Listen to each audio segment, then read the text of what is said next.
Yes, reka ambasuhuze nanone kandi nongere embahe ikaze. Nizere ko mumeze neza, nizere ko muguwe neza aho muri hose. Birumvikana turabasuhuje kandi tubahaye ikaze kuri Ibendera TV muraya amasaha. Turi tariki 14 Gashyantare muri uyu mwaka na 2025. Nitwa na Kreti, twinjiye muri studio. Makuru birumvikana agiye kwibanda hirya no hino, ariko by'umwihariko burasirazuba bwa Repubulika Iharanira Demokarasi ya Kongo. Turaza akwihuta tubabwire ko birumvikana amasasu mu mujyi wa Goma, amasasu yaraye ahumvikanye. Na amasasu yaturutse hehe? Na amasasu yatewe n'iki? Twamaze kumenya ko hari umuntu witabye Imana. Repubulika Iharanira Demokarasi ya Kongo cyase ubuyobozi bwa Kinshasa baravuga yuko uyu muntu bumuherereza ku mutwe wa M23. Ku rundi ruhande M23 yo iratangaza iki ku rupfu rw'uyu muntu? Byose bimaze kugenda bijya ahagaragara, turabirebera hamwe birumvikana. Nyuma kandi turaza kunyarukira ano kubirebana n'urugamba. Turababwira ngo kugeza ubu ngubu urugamba ruri kugenda aruhindura isura. Turababwira rwose ko kugeza ubu ngubu ibintu bitoroshye habe na gatoya. Turababwira kandi ko uwari umuhuza mu bibazo bya Repubulika Iharanira Demokarasi ya Kongo ni Perezida Ngora Joao Lorenzo yamaze kugenda avana make karenge, avuga ati aba bagabo rwose ndabona ibyo kubahuza bidashoboka. Icyakora nihagira umuntu w'umuperezida wundi ushaka kugira gute kubahuza, nzamusapotinga cyangwa se nzamujya inyuma. Hanyuma ahazwi nka Minembwe ho byifashe gute? Makuru dufite rwose Minembwe ubu ibintu naho bikomeje kugenda bikomera, turaza kubinyuramo nabyo abirumvikana. Ariko amakuru turaza kwitsa ku rugamba kugeza ubu ngubu. Urugamba rumeze gute? Muri baza ngo kubera iki umujyi wa Bukavu utabohozwa? Muri baza ngo kubera iki kugeza ubu urugamba rwatinze muri Kavumu? Muri baza ngo kuki kugeza ubu ngubu ikibuga cy'indege cya Kavumu kitarafatwa n'umutwe wa M23? Ibyo byose turabibavira imuzi n'umuzingo. Birumvikana rero umwe mwamaze kugenda mu batayari ugera ku Ibendera TV, mugenda amubana natwe.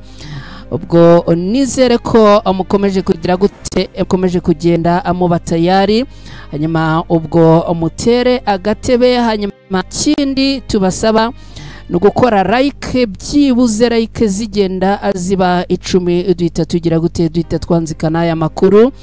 Ibitekerezo byanyu kandi namwe nabyo mubiduhe ikaze, turarifite. Ubundi mugende mubiduha hano rwose, mugende mubiduha ubundi tugire gute, tugende tubisangira. Hanyuma rero abirumvikana mu gihe mukirimo kugenda mukora like, reka tubasuhuze inshuti zacu duhuriye muri groupe y'abakunzi ba Ibendera TV. Nimwemereyeho ndabasuhuza cyane rwose, mbasuhuza bifuriza kugira umunsi mwiza. Uyu munsi ni kuri Saint Valentin, abawizihiza bavuga ko ari umunsi w'abakundana. Ubwo rero abakundana mwese, by'umwihariko abakunzi bacu mwese, tubifurije kugira umunsi mwiza, umunsi w'abakundana, kandi mwifurije nabo duhuriye kumwe muri iyo groupe. Hanyuma reka dusuhuze inshuti zacu z'akadasohoka ziherereye mu turere dutandukanye tw'u Rwanda. Abadukurikira baba mu karere ka Bugesera, Ruhango, Rubavu, Musanze, Gicumbi, Nyamasheke. Mwese ntago twabarondora, ariko turabazirikana kandi tubahaye ikaze. Hanyuma turazirikana n'inshuti zacu ziri muri Uganda, muri Tanzania, muri Afrique du Sud, inshuti zacu ziri muri Leta Zunze Ubumwe za Amerika. Mwese turabasuhuza kandi turabazirikana abari mu Bubiligi, abari mu Buholandi, abari muri Repubulika Iharanira Demokarasi ya Kongo mu bice bitandukanye, mwese tugize gute turabasuhuje. Uyu munsi rero ntago nshaka ko turi buze gutakaza umwanya munini, ahubwo icyo mbasaba nuko ibitekerezo byanyu mu biduha. Uyu munsi kandi munyigaragarize, mugende mukora subscribe muri benshi ku Ibendera TV, marayike nazo mugende muzitwereka hano rwose, dore ni no ku munsi w'abakundana, amutwereke ko mudukunda, hanyuma ubundi amakuru yo arahari ku bwinshi. Rero dutangire muri ubu uburyo ubwo nizere ko ngaruka arayike zamaze kugenda ziba tayari izuzura.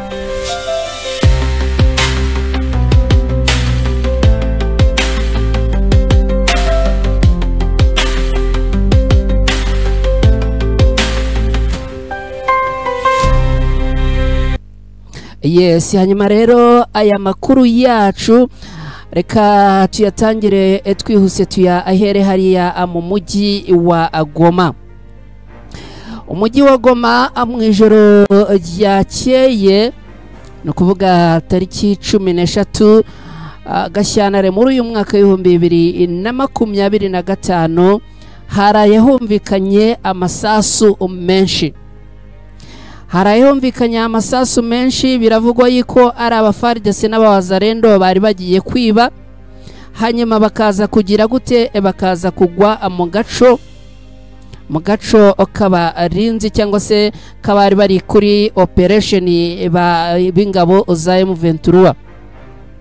Ibingibi ni ibintu byakomeje kugenda abivugwa hirya no hino n'abantu batandukanye, ariko kugeza ubu ngubu tuvugana bikaba bivugwa yuko rwose ari abafaridese n'abawazarendo bari bageze gute, bagabye udutero shuma, babandi twababwiye bagenda bitsimba amungo hirya no hino, bari bagiye ngo kwiba, bikaza kurangira rero bigeze gute, umutwe wa M23 ababonye, hanyuma rero ngo bariruka. Mu gihe birutse rero babarasaho, M23 igira gute, ibarasaho, hanyuma rero ubwo nabo ngo bagira gute, kubera ko ngo bari bafite intwaro, bari bafite imbunda, nabo bagira gute, bashaka kwirwanaho, ariko biza kugenda birangira biba iby'ubusa. Ngibyo rero ibi bikaba bitandukanye n'ibihuha byakomeje kugenda abikwirakwizwa hirya no hino ku mbuga nkoranyambaga, bamwe bavuga ibindi abandi bavuga ibindi, ariko nguko uko ibintu byagenze. Hanyuma rero hari amakuru avuga yuko hari umuntu w'umuhanzi wagiye agwa muri iyo mirwano. Hari umuhanzi rwose ngo wagiye agwa muri iyo mirwano yabereye hariya mu mujyi wa Goma. Kanya ndababwira ibyo M23 irimo kugenda itangaza bitandukanye, ariko hari umuhanzi, uyu muhanzi ngo yitwa Adelikati Idengo, yamaze kugenda yitaba Imana mu mujyi wa Goma mu ijoro ryatambutse. Uyu nguyu akaba yagiye yitaba Imana, akitaba Imana cyangwa se akagwa mu gace kitwa Virunga, ni hariya mu mujyi wa Goma. Amakuru avuga yuko kugeza ubu abarashe uyu muhanzi bari bambaye impuzankano ya gisirikare, gusa ntibyari byamenyekana uwamurashe uwo ari we, niba yaba yarashwe n'abafaridese cyangwa se bawazarendo, cyangwa se yaba yarashwe nabo mu mutwe wa M23. Kugeza ubu ngubu ntago byari byagira gute, byari byamenyekana.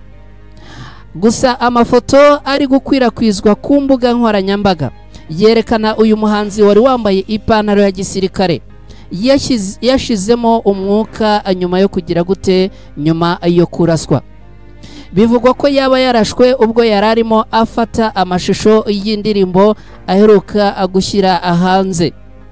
Idengo akaba yishwe nyuma y'iminsi 18 atorotse gereza ya Munzenze yarafungiyemo ubwo M23 yinjiraga mu mujyi wa Goma, ndetse uyu umuhanzi ngo akaba yaratorotse muri gereza. Uyu muhanzi yari yarakatiwe imyaka 10 y'igifungo nyuma yo gukora ibihangano byagiye binenga ubutegetsi bwa Perezida Tshisekedi wa Repubulika Iharanira Demokarasi ya Kongo, arafatwa rero arafungwa ndetse aza gukatirwa igifungo cy'imyaka 10. Ejo bundi ubwo M23 abohoraga cyangwa yafataga uyu mujyi wa Goma, uyu muhanzi rero yaje kugenda mu batorotse gereza. Mu bihangano rero uyu muhanzi byagiye bituma afungwa harimo ngo indirimbo yise Government cyase Gouvernement de Fou, inegura cyane ubutegetsi bwa leta ya Tshisekedi, ubwo bishatse kuvuga ngo ni ubuyobozi cyangwa ni guverinoma yaba afite uburwayi bwo mu mutwe. Abafu bundi kera bitwaga abasazi, ariko ubu ngubu abafu bitwa abafite ubumuga bwo mu mutwe. Mu Rwanda niko tubita, ubwo birumvikana aho uherereye namwe mufite uko mubita, ariko icy'ingenzi nuko wamaze kumva icyo dushaka kugenda tuvuga. Hanyuma rero nyuma y'urupfu rw'uyu muhanzi, Repubulika Iharanira Demokarasi ya Kongo yavuze yuko uyu muhanzi yaba yagize gute, yishwe n'umutwe wa M23, ariko ku rundi ruhande umutwe wa M23 nawo uhita ushyira hanze itangazo rigira riti, ni itangazo ry'umuvugizi wa M23 witwa Lawrence Kanyuka, ni itangazo rigira riti turamenyesha rubanda, kuvuga ngo turamenyesha abaturage ko rwose ibingibi barimo kudushyiraho ari ibihuha byakwirakwijwe ku mbuga nkoranyambaga bivuga ko umuhanzi Indego yaba yishwe natwe. Turamagana amakimbirane ari hagati y'amatsinda atandukanye ya Wazalendo n'ingabo za FARDC. Turabasaba gushyira intwaro hasi no kwishyikiriza inzego z'umutekano zacu. Mu yandi makuru bishatse kuvuga yuko aba FARDC n'aba Wazalendo rwose bishoboka ko aribo baba bagize gute, baba barashe uyu muhanzi, nk'uko iri tangazo rya Lawrence Kanyuka yacishije kuri Twitter arigenda arigira gute ibi isobanura. Ngibyo rero, ngibyo ibikomeje kugenda abivugwa. Mukanya ndagaruka mbabwira n'ibyo Lawrence Kanyuka yagiye atangaza ku ndege ya Sukhoi ya Repubulika Iharanira Demokarasi ya Kongo. Rwose itangazo rimaze kugenda rijya hanze, mukanya nabyo ndabibabwira, ariko nimunyeremerere mbabwire ko abakuru b'amadini nyuma yo kuva mu biganiro n'umutwe wa M23 hariya i Goma, rwose bahise bagira gute berekeza mu Rwanda. Bamwe mu bayobozi bakuru b'amadini basabye ingabo za FARDC kumanika amaboko niba bazi ko nta bikoresho bihagije bafite, cyangwa niba ababona bazongera gutsindwa nk'uko i Goma byagenze. Ibi rero nibyo rwose abangaba abamaze kugenda abatangaza, ibyo rwose bamaze kugenda abatangaza aba bakuru b'amadini. Ariko mbere yo kwinjira mu byo bagiye batangaza, munyemerere ngire gute, munyemerere mbagezeho ibijyanye n'uruzinduko bagiriye i Kigali mu Rwanda, ndetse bakaba abagize gute, bakiriwe na Perezida Kagame w'u Rwanda. Munyemerere gatoya cyane rwose nze mbagezeho ibyavuye mu biganiro aba bagabo bagiriye mu Rwanda, no kuvuga aba bakuru b'amadini. Hanyuma rero antegura uko mbagezaho iyi nkuru, mbabwire ko rwose kugeza ubu ngubu hariya mu mujyi wa Bukavu ibintu bikomeje kugenda biba bibi cyane. Mu kanya turabyinjiramo mbabwire ukuntu kugeza ubu Bukavu ibintu bikomeje kugenda biba bibi cyane. Ariko mu gihe tukirimo kugenda tureba uburyo twabagezaho iyi nkuru, ngenda mbibutsa gukora like ndetse mugakora na subscribe ku Ibendera TV. Rwose mugende mukora subscribe. Ndashaka kuva mu kiganiro rwose mbona nibura abantu bakoze subscribe bashyashya bagera kuri 200, rwose ndabashaka kandi imunyemerere ntimuntenguhe, dore uyu munsi ni kuri Saint Valentin, umunsi w'abakundana, rwose mugende mwihangana mu binkorere, hanyuma ubundi ibindi byo ndabereka uko tugenda tugira gute tugenda tubikora gatanu kuri gatanu. Hanyuma rero tayari dore ngaba abagabo bamaze kugenda bagira gute bagirira uruzinduko i Kigali. Aba bagabo rero ni nyuma y'uko rwose abakuru b'amadini atandukanye baganiriye n'umutwe wa M23 hariya Igoma. Ubu ngubu noneho bamaze kugirana ibiganiro na Perezida Kagame w'u Rwanda. Inama y'abepiskopi muri Repubulika Iharanira Demokarasi ya Kongo yitwa Seniko yatangaje ko intumwa zihuriweho zo mu buyobozi bwa Kiliziya Gatolika no mu itorero ry'Abaprotestanti zagiriye uruzinduko mu Rwanda zigahura na Perezida Kagame nyuma y'igihe gito zinahuye na Perezida Tshisekedi ndetse bagahura n'umuhuzabikorwa wa AFC nukuvuga Alliance Fleuve Congo ibarizwamo na M23 ariwe Corneille Nangaa. Mu butumwa bwashyizwe ku mbuga nkoranyambaga rwa X, aba bakuru b'amadini bagize bati umushinga w'amahoro no kubana neza muri Repubulika Iharanira Demokarasi ya Kongo, itsinda ryacu ryahuye na Perezida Kagame w'u Rwanda kuri uyu wa kane, no kuvuga ku munsi w'ejo tariki 13 Gashyantare muri uyu mwaka w'ibihumbi 2025, bakaba barahuriye i Kigali mu Rwanda. Izi ntumwa z'abanyekongo bakuriye amadini atandukanye muri Repubulika Iharanira Demokarasi ya Kongo zahuye na Perezida Kagame ziri kumwe na bamwe mu bayobozi mu nzego nkuru z'u Rwanda barimo Aimable Havugiyaremye uyobora urwego rw'igihugu rw'iperereza ndetse n'umuyobozi mukuru ushinzwe ubutasi mu ngabo z'u Rwanda Colonel Regis Gatarayiha. Aba rero bakimara guhura na Perezida Kagame, Musenyeri Nshore Donatien waje anayoboye iri tsinda ryagiriye uruzinduko mu Rwanda, ubwo yahuraga n'ubuyobozi bwa Alliance Fleuve Congo, yabwiye itangazamakuru ko amadini n'amatorero yo muri Congo yinjiye mu rugendo rwo guhuza iri huriro na leta ya Repubulika Iharanira Demokarasi ya Congo.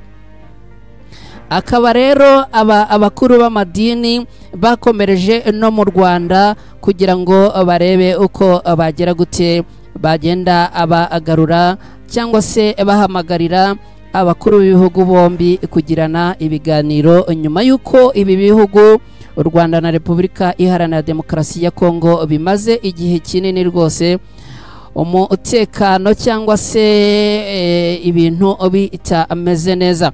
Hanyuma rero umunyemerere duhite dukubitira mu byo M23 yamaze kugenda itangaza igenda ishyira ahagaragara. M23 yagaragaje andi marorerwa yakozwe na FARDC ku munsi w'ejo. Ibi rwose ni bya bindi imba ngenda ambabwira rwose munyemerere rwose ibingibi tubinyuremo ubundi nze twerekeze hehe ku rugamba. Twerekeze ku rugamba mbabwire uko kugeza ubu ngubu ibintu byifashe, hanyuma mukomeze mugenda muduha ibitekerezo byanyu mubizane ari byinshi rwose.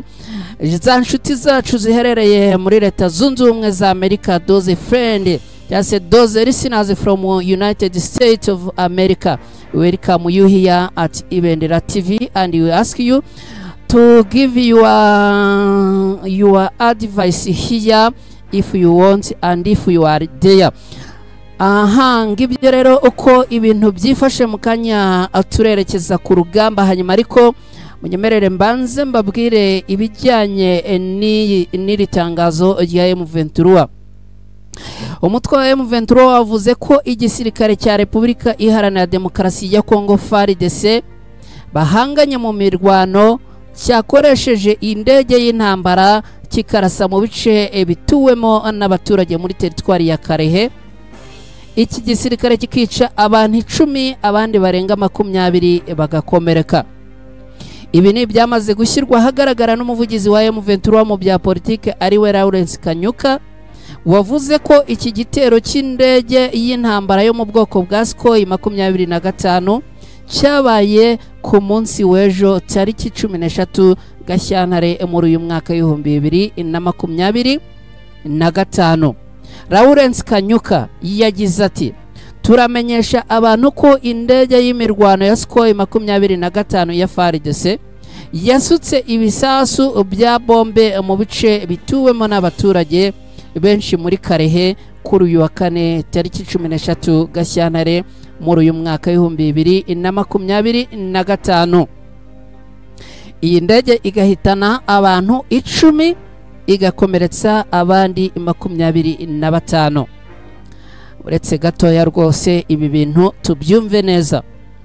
Indege ya Sukhoi 25 ya FARDC no kuvuga igisirikare cya Repubulika Iharanira Demokarasi ya Kongo yasutse ibisasu bya bombe mu bice bituwemo n'abaturage benshi muri Karehe, ni hariya muri Sud Kivu cyangwa se muri Kivu ya Amajyepfo kuri uyu wa kane tariki 13 Gashyantare muri uyu mwaka w'2025.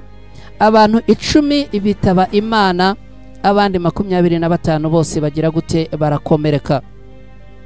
Ibi ni ibintu bibabaje cyane rwose.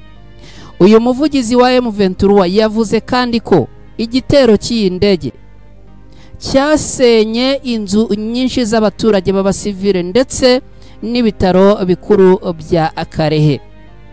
Iki gitero cyabaye nyuma yuko umutwe wa M23 ufashe agace ka Karehe Centre, ari nako haburizwamo ibitero bikuru bya teritwari ya Karehe mu ntara ya Kivu y'Amajyepfo, ahafashwe hirya y'ejo hashize kuwa gatatu tariki 12 Gashyantare muri uyu mwaka w'2025.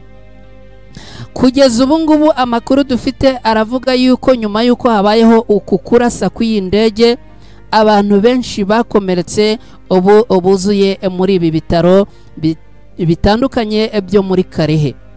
Akaba rero rwose ari ibintu bigize gute, akaba ari ibintu bibabaje cyane, akaba ari ibintu bibabaje rwose biteye n'agahinda. Abadukurikiye rwose murabyumva ko ari ibintu biteye agahinda nyuma yuko rwose ingabo za FARDC barashe mu baturage abantu bangana gutyo bose bakagenda bitaba Imana. Ni ibintu bibabaje. Hanyuma rero nshuti bakunzi bacu mudukurikiye hano ku Ibendera TV, ubu ngubu nta bintu byo kugira gute byo kubatwara umwanya munini, nta bintu byo kugira gute byo kugenda twinyuza hirya no hino, ariko birumvikana icyo twebwe tuba tugomba kugira gute nukubaterura tukagenda tukagira gute tukabatereka hariya kuri tere tukababwira uko kugeza ubu ngubu urugamba rwifashe, tukababwira rwose uko kugeza ubu ngubu urugamba rwifashe. Nibyo ngibyo rwose biba byanatuzinduye, bura ntimuzanagira ngo ni ikindi nibyo biba byageze gute biba byatuzinduye. Kuri iyi saha rero, kuri iyi tariki, umunota n'uyu nguyu, igihe ni iki ngiki, ku Ibendera TV tugize gute twinjiye muri operasiyo zo ku rugamba. Muribaza muti kugeza ubu ngubu ibintu bimeze gute? Muribaza muti urugamba rugeze hehe? Muribaza muti kuki ikibuga cy'indege cya Karehe kitari cyagera gute, kitari cyafatwa n'umutwe wa M23? Ibi ngibi nibyo ngize gute, nibyo ngiye kubavira muzingo. Ku munsi w'ejo twatandukanye mbabwira ko iki kibuga cy'indege rwose cya Karehe kigomba kugira gute, kigomba gufatwa abyanze ibikunze. Hanyuma rero amakuru atugeraho aratubwira yuko umutwe wa M23 n'ubundi kugeza amagingo aya ngaya ugose iki kibuga cy'indege, ariko bakavuga bati rwose mureke tubanze tugire gute, tubanze dukore isuku mu bindi bice kugira ngo hatazagira abaturuka hirya no hino bakagira gute, bakaba batubuza kwinjira hehe mu mujyi wa Bukavu. Abadukurikiye mureba iki kibuga muri ibi bice byose bitandukanye bigikikije, kugeza ubu ngubu iki kibuga cyose kigoswe n'umutwe wa M23. Abarwanyi mu mutwe wa M23 nibo bakigose iki kibuga cy'indege kugeza amagingo aya ngaya, nibo bakigose. Hanyuma kandi abandi barwanyi mu mutwe wa M23 barimo kugenda bagera gute, babanza kugenda abasira umutekano cyangwa se security muri ibi bice bitandukanye. Kugeza ubu mu rukerera rwose imirwano yagiye ibera mu bice bitandukanye, nk'ahangaha za Biokivu. Ahangaha rwose imirwano yahabereye muri iki gitondo. Umanutse ukagenda ukibera muri aka kabande kegereye iki kibuga cy'indege, imirwano yakamejeje.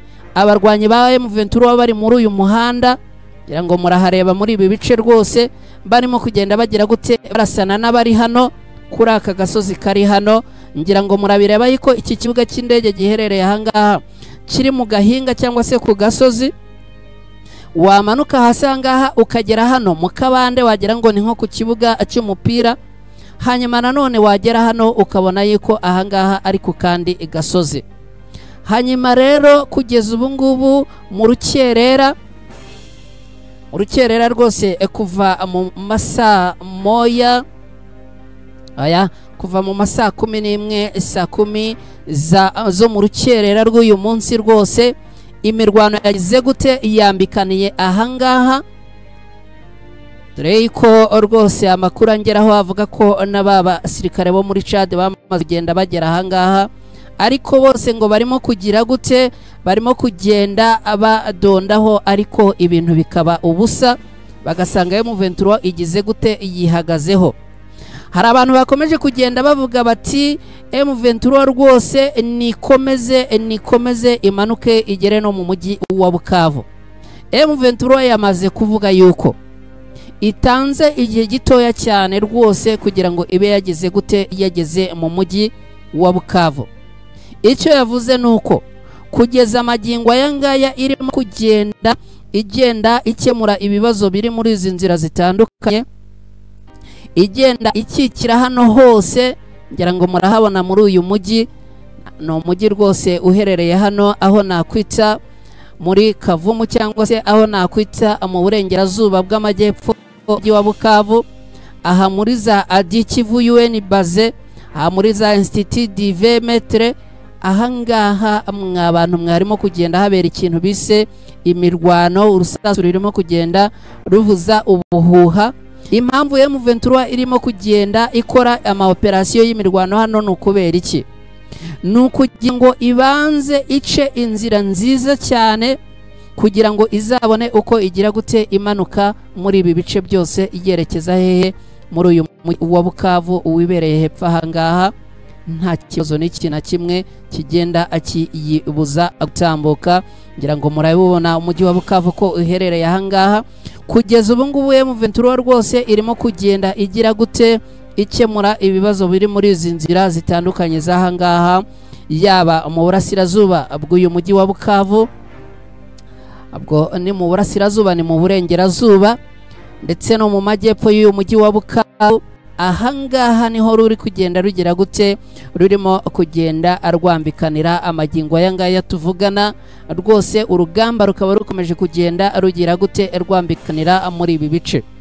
Hanyuma rero amakuru atugeraho aravuga yuko ku munsi w'ejo mu rugamba rwabaye muri ibi bice bya Kavumu, ahangaha muri ibi bice bya Kavumu rwose mu rugamba rwabaye ejo, ubwo iyi ndege ya Sukhoi yateraga muri ibi bice bitandukanye hano za Kakondo, Zambayo, muri ibi bice rwose bya Akarehe na Kavumu.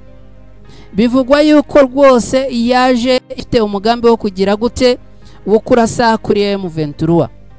Badondaho bakumva ibintu ntibirimo kugenda bivamo, bikaza kurangira ahubwo iyo ndege ngo igize gute, irashe mu basivile. Akaba rero rwose ari ibintu byagize gute, abarwanyi ba FARDC na Wazalendo n'aba Chad ngo barabyutse barasaho, ariko biranga. FARDC iti noneho reka tugire gute, reka twitabaze Sukhoi 25, iraza nayo ishimaho biranga. birangira igiye amasigamana yirukanka ahubwo igenda igira gute, igenda irasa hitazi, igenda irasa mu baturage. Amakuru atugeraho aravuga ko rwose ibi bitaro mureba ahangaha byitwa Hopital Center bya Kavumu cyangwa se Karanda, kugeza ubu ngubu rwose ngo byuzuyemo inkomere z'abantu bagize gute, bagiye baraswa n'iyi ndege ku munsi w'ejo. Akaba rero rwose ari ibintu bikomeje kugenda biba bibi cyane, ibintu bikomeza kugenda biba bibi cyane. Magingo aya ngaya rero tuvugana kuri iyi saha, urugamba rukomeje kwambikana rwose. M23 ikomeje kugenda ikora ibitangaza, igenda ishwanyaguza, bombe ziraza igashwanyaguza igatwika, indege zikaza igakimbiza. Ntabwo ibintu byoroshye rwose, mwabantu mwe mudukurikiye kugeza ubu ngubu, babwire ko ibintu ntabwo byoroshye. Amakuru dufite magingo aya ngaya aratubwira ko urugamba rurimo kuyoborwa na mwenyewe General Sultan Makenga, nyuma yuko rwose amaze kubona yuko ibi bintu nta kubijenjekera. Amakuru dufite aratubwira yuko ubu ari we wimanukiye akagira gute, akajya kuyobora uru rugamba rurimo kugenda rubera muri ibi bice bya Kavumu, rumanuka rwerekeza hehe mu mujyi wa Bukavu. Andi makuru atugeraho kandi aravuga ko kugeza ubu ngubu ibikorwa by'ihohotera n'icarubozo mu mujyi wa Bukavu byo bikomeje, ari nacyo kintu gituma umutwe wa M23 ugenda avuga yuko ibi bintu bikwiriye guhagarara byihuse, ndetse akaba ari nabyo birimo kugenda bitera imbaraga n'intege n'umuvuduko mwinshi w'aba bagabo bo mu mutwe wa M23 bo kugira gute, bo kwihuta kugira ngo bajye kubohoza abantu batuye muri uyu mujyi wa Bukavu. Amakuru kandi angeraho arambwira ko kugeza ubu ngubu rwose mu mujyi wa Bukavu noneho ngo n'abayobozi bari bawurimo rwose bamaze kugenda bagira gute, bayabangira ingata. N'abayobozi bari barimo ngo bayabangiye ingata. Kugeza ubu ngubu rero igisigaye n'iki, abaturage batishoboye nibo rwose barimo kugenda baburayo bacira nayo bamira, nyuma yuko ngo abishoboye, ni ukuvuga abakire, ni ukuvuga abayobozi, ni ukuvuga abafite agafaranga, abacuruzi rwose abo ngo bamaze kugenda bahungira mu bice bitandukanye. Hari n'abamaze kugenda bahungira mu Rwanda. Ikindi kandi twababwira nuko abasirikare bakomeye bo muri FARDC nabo ngo bamaze kugenda bakuramo akabo karenge rwose, bagenda bahungisha n'imiryango yabo hano mu mujyi wa Bukavu rwose, mu gihe M23 ivuga yuko isaha n'isaha ifite gahunda yo gutaha hehe muri uyu mujyi wa Bukavu. Kugeza ubu ngubu rwose ibintu ntago bigize gute, ntago byoroshye, ibintu ntago byoroshye n'aka na gatoya muri uyu mujyi wa Bukavu, aho rwose abantu batuye muri uyu mujyi bakomeje kugenda bagira gute, bahamagara babwira umutwe wa M23 bati nimuze mugire gute, mudufashe, turimo turasahurwa, turimo turicwa, abandi barimo barafatwa ku ngufu, no kuvuga abagore n'abakobwa barimo barafatwa ku ngufu, ushatse kubirwanya ingabo za FARDC na Wazalendo bakamwica. Ibi bikorwa rero bibi cyane akaba ari byo birimo kugenda bigira gute, biha imbaraga umutwe wa M23 kugira ngo bigende gute, ujye kubohoza uduce ndetse by'umwihariko n'uyu mujyi wose wa Bukavu. Ngibyo rero ibirimo kugenda abivugwa, ngira ngo abadukurikiye ngibyo ibirimo kugenda abivugwa nk'uko mukanya nari mbibabwiye. Imirwano kugeza ubu ngubu irimo kubera muri utu duce twa Kakondo, Mbayo, uduce dukikije iki kibuga cy'indege. Tubabwira ko rwose kugeza ubu imirwano ikomeje kugenda ifata iyindi intera, ariko gahunda ni hehe? Gahunda ni ukwerekeza mu mujyi wa Bukavu. Ko mubireba rwose gahunda M23 ifite ni ukwerekeza mu mujyi wa Bukavu.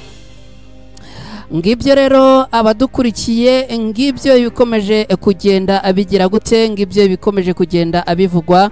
Hanyuma munyemere nyuma yo kubagezaho ko imiramburo ku rugamba yifashe munyemerere mbabwire n'iyi nkuru ivuga ko uwari umuhuza wa Kongo n'u Rwanda Joao Lorenzo yamaze gutangaza ko yabirambiwe, ati impande mpuza ntago bahuje intego. Joao Lorenzo rwose umuyobozi w'igihugu cya Angola akaba yavuze ko rwose abarimo guhuza badahuje intego, akavuga ati ibi ngize gute mbivuyemo.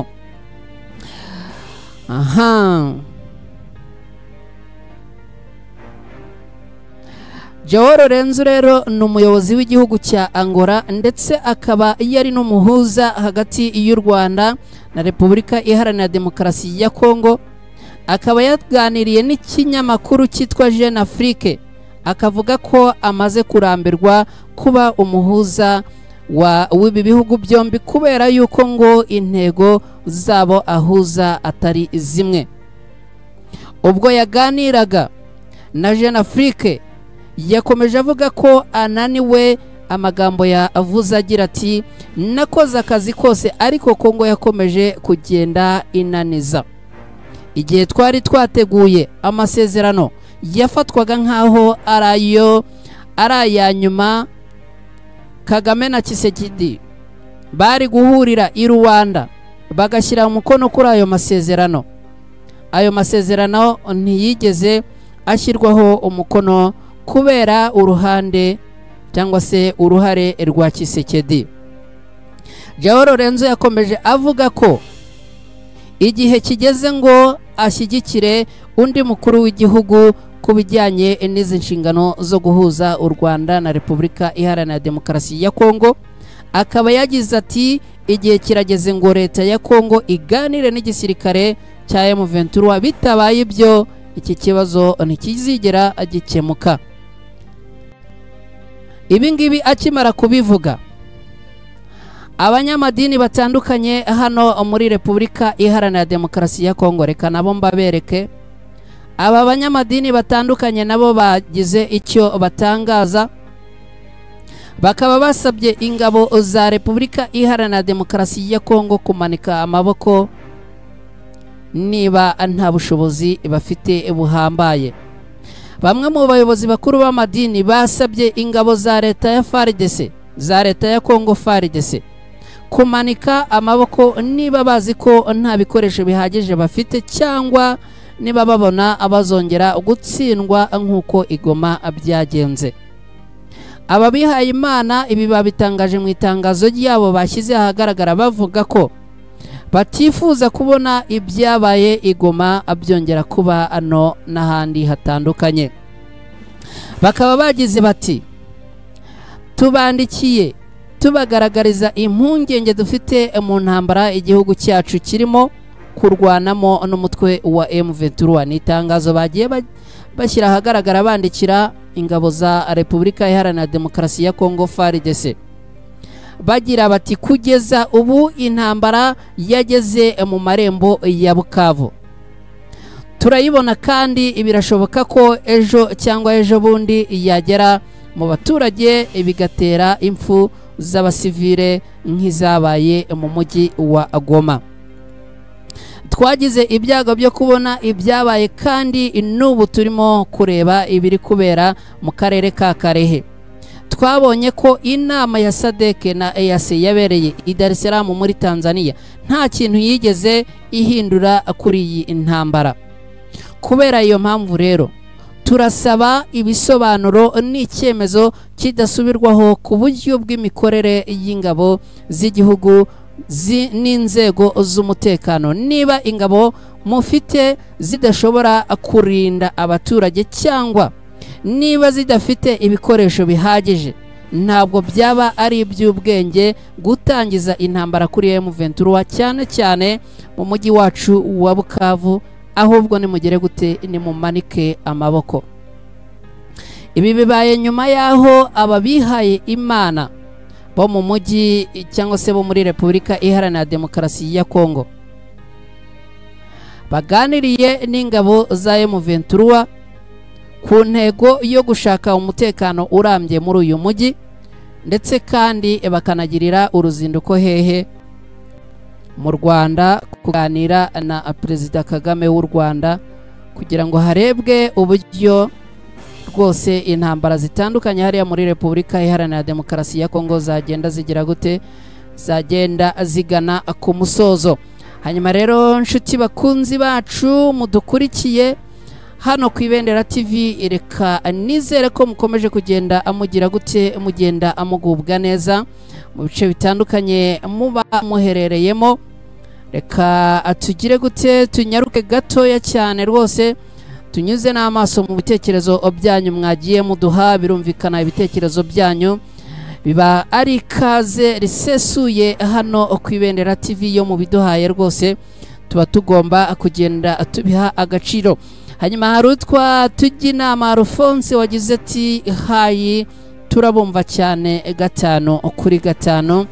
Tubashimira cyane rwose kuba mwagiye mugira gute mufata umwanya wanyu mukadukurikira hano ku Ibendera TV. Ahishakiye Samuel ugira uti live music kubivugwa cyangwa mubi itwereke mutatwereka amafoto gusa. Igitekerezo cyawe nawe twamaze kugenda tugira gute tukibona. Hanyuma Amani iraguhaye Emmanuel ngarutse kuri iki gitekerezo cyayishakiye Samuel, ariko ngira ngo rwose wagiye ugira gute ugenda ubibona ko ku rugamba tuba twamanutse tukagenda neza neza, tukagenda tubereka ibice imirwano irimo kugira gute, irimo kugenda iberamo. Hanyuma Amani iraguhaye Emmanuel ugira uti turabakurikiye, ni by'agaciro cyane rwose kuba amudukurikiye hano ku Ibendera TV. Ugenda ugira uti ariko ngo aba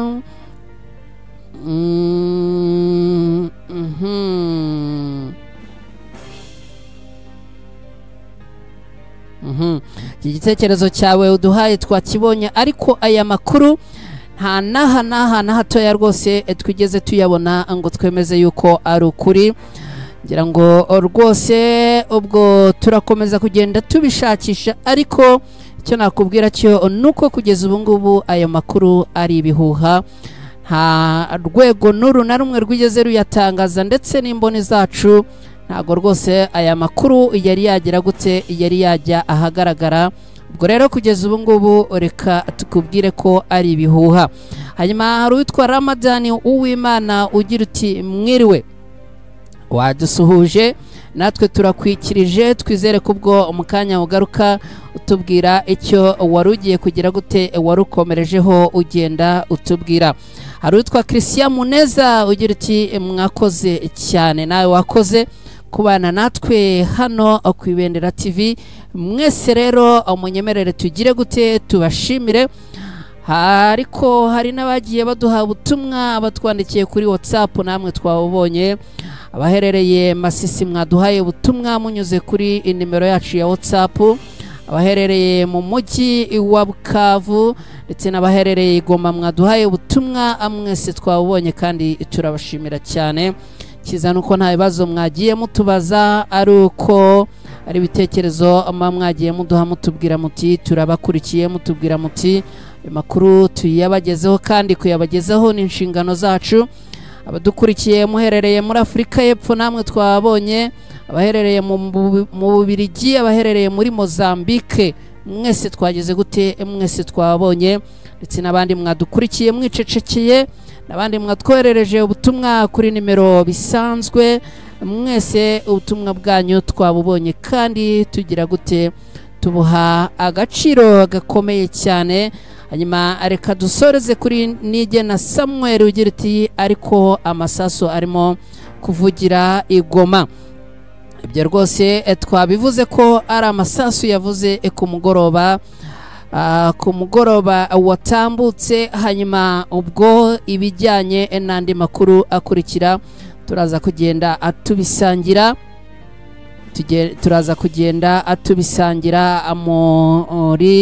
mu mpande zitandukanye. Hanyuma ibijyanye n'amasasu yavugiye igoma twagiye tubigarukaho dutangira mu makuru cyangwa se mu gace tuba twahariye ibivugwa igoma. Hanyuma ubwo rero ngira ngo tubashimire amasaha yo rwose abagenda adutibikankana, amasaha abagenda atwirukankana amakuru menshi aba hari ariko birumvikana ntago twagenda atubarenza ingohi. Ubwo bikurikiyeho turakomeza kugenda atuganira mu buryo butandukanye. Nanabizeze kandi ko ku mugoroba saa 12 n'igice dufite andi makuru araza gutambuka no ku Ibendera TV. Genzi wacu ndabona ayegeze kure rwose agenda yatunganya agenda ayatara neza cyane ayabategurira 5/5. Hanyuma rero twebwe hano ku Ibendera TV reka dusoreze ahangaha rwose tubashimira cyane. Hanyuma ubwo ibindi biganiro na gahunda za Ibendera TV zirameje kandi aho muherereye mukomeze kugenda amugubwa neza. Tariki 14 Gashyantare n'umwanya cyangwa se n'umunsi wahariwe abakundana. Tubifurize rero kugira umunsi mwiza ngane ku musozo mbabwira nti turabakunda cyane. Imana nayo igire gute ibaturindire ibihe n'ibihe. Ciao, bye bye.